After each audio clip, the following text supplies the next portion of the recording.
අපි හැමෝම ජීවිතය පුරාම දුවන්නේ හොඳම දේ හොයාගෙන. හොඳම රස්සාව, ලස්සනම ඇඳුම, පෙනුම තියෙන යාළුවෝ.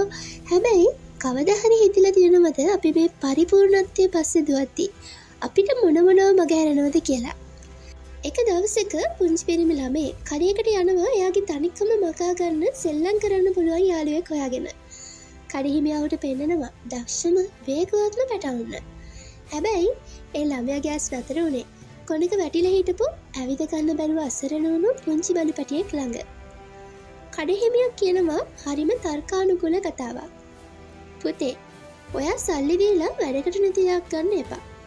ඔයාට ඕනේ ඔයා එක්ක දුවන්න පුළුවන් පැටියෙක් නේ.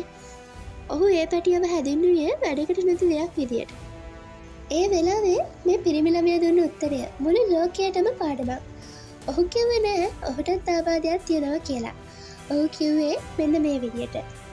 මේ පැටියට ඕනේ එයා එක්ක දුවන කෙනෙක් නෙවෙයි.